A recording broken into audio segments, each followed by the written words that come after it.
Okay, we got the lock nut loosened up, and then I realized we got to pull the cotter pin out for the pin for the dinger to get that out of there, I'm pretty sure.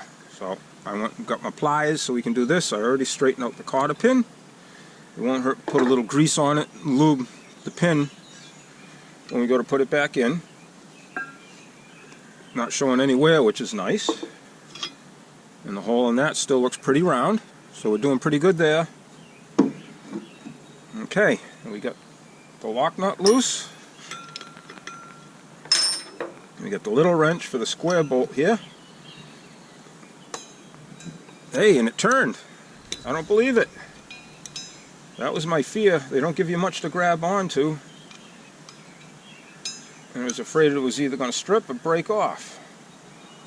Okay, I'm going to take it right out because I'm going to put some never sees on it when I put it back in. Ding! Okay, there you go. Square head. I used a 8mm wrench, and this lock nut was 9/16.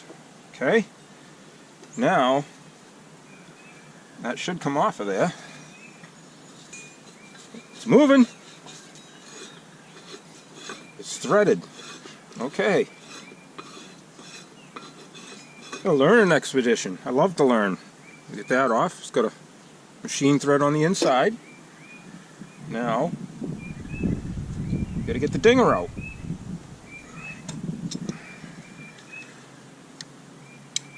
You figure how many times in its life this thing has gone in and out.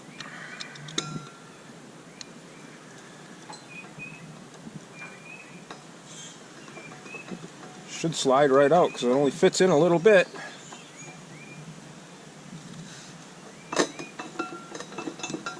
I ain't getting it to move at all.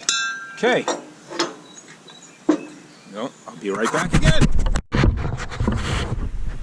Alright, now we're out in the front yard in the driveway, and I got my 12-inch Loki bell out. The dingo just went south and burnt up, I guess, so I got a new dinger to put in. I ain't never changed one before. It's a first for me. Okay, I'm going to try to do this without getting my hands in the way. Got the lock nut we got to loosen up first, right here. It's 9/16. And this one looks like it's going to go good because it almost looks like it might be a galvanized nut and lock nut. So that's a cool thing. Okay. Alright. I'll be right back. Okay, I'm back.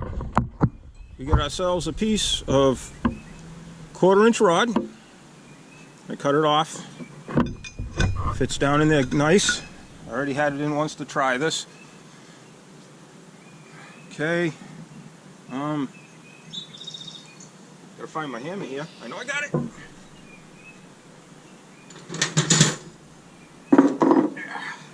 Okay. Here we go.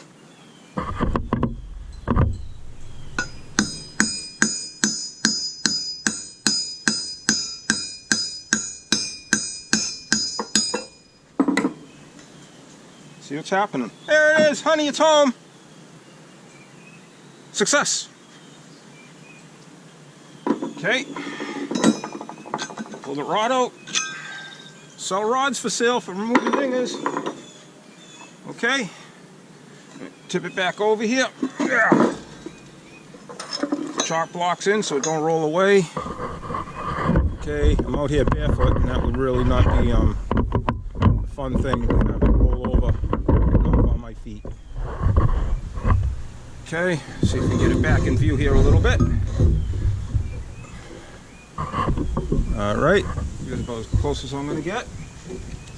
Okay, we got a new air dinger. Here's the old air dinger.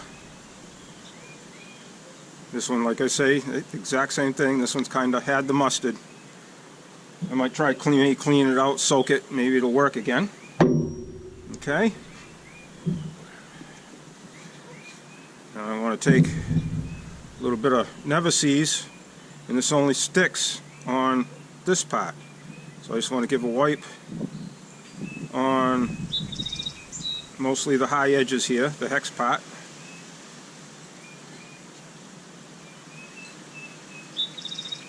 Because that's one thing I noticed with this. I got a 1/2 inch DOT line on it, and if they're sitting a certain way with their quick disconnects, the water will run in down the line and into the fitting. It holds pressure from coming out, but it doesn't stop anything from going in. And I think that's what burnt this up, because I have the moisture dome on this bell, and boy would it spray. Okay, it feels pretty clean. Bad Larry goes back in there. Like that. Now I'm going to put a little nanny seas on these threads. End up looking like a Tin Man by the time you're done with this stuff. But I'll tell you what, things come apart a lot better with it, especially like I live in a saltwater community, and which isn't too bad. It's the road salt they put on the road. That's the brutal. Okay.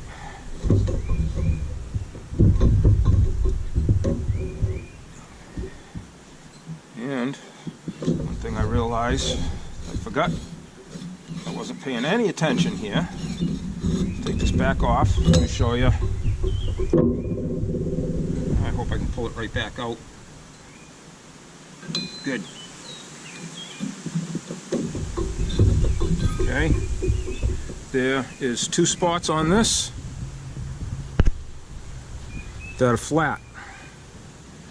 And they, I'm pretty sure, have no. I guess there's no spot that this lines up in. I thought it might have a spot that it actually, the lock and bolt goes through, but it doesn't. It just goes into the pipe.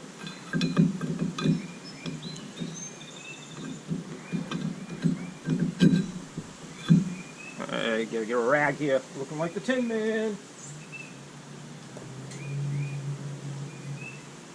It's one thing I figured out yet is how to use anti-seize without getting it all over you.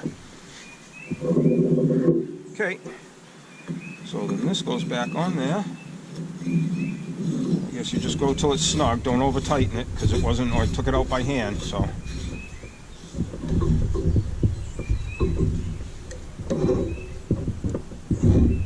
Call it quits.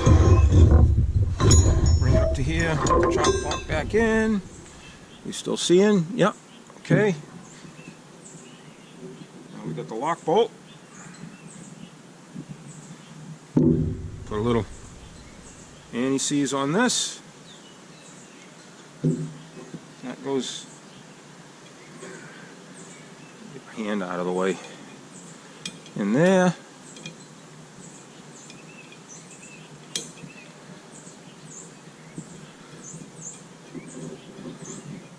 Bring it down until it touches. 8mm wrench. One thing you do not have to do, I realized after taking it out, is whoever did it before, if it's even ever been out, I'm going to say they knew what they were doing and they did not over tighten. Okay, now I just got to find my 9/16 wrench. It's amazing how you lose stuff when it's right in front of you. There it is, chop block. Okay, then you want to snug this one up, and that'll keep it from loosening up.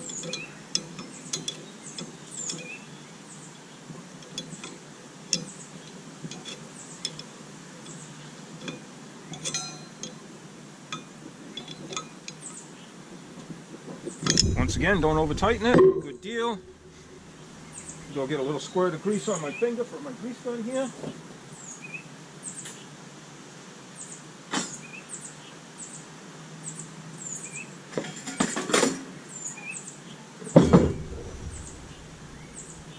Knocking everything over. Okay. Get the grease, just give it a little wipe. Don't need to overload it.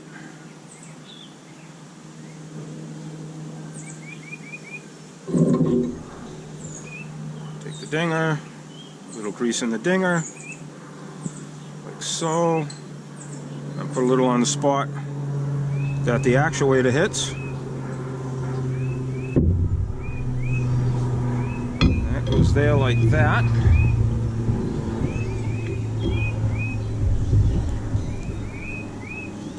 Line up the hole here. Come on, you can do it. There we go. Turn it so I can see the cotter pin hole.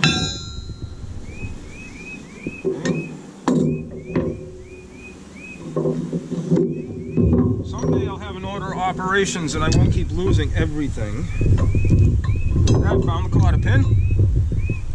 Everything always seems to be underneath where you're working, or somewheres where it's not visual. I don't know about anybody else, but I know when I'm like working on my truck or something, whenever you drop something, it doesn't matter where you drop it.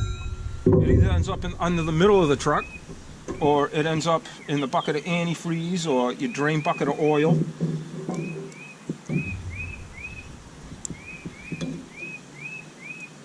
Okay. Yeah, come here. I might have to get my bigger pliers for this.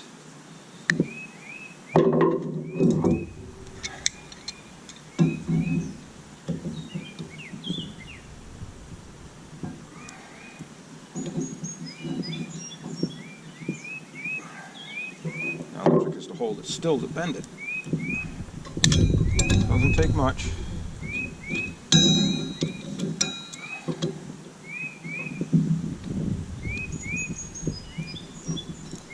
Like I say, the biggest thing is holding it still just to do the job.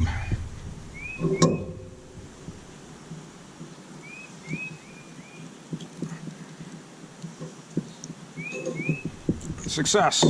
There you have it. Alright, I'll be right back. Let me get the bell mounted and we'll give it a test. Alrighty, back together. Give it a test.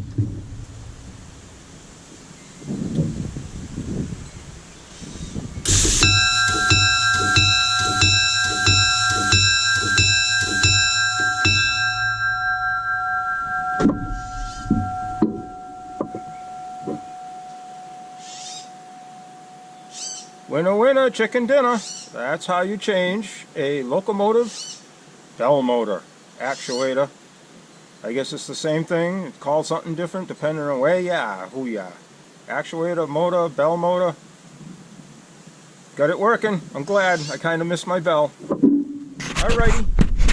Everybody, have a great day. If I ever get a minute, I'm going to take the old one and take it apart and see what makes it tick. See ya. Thanks for watching.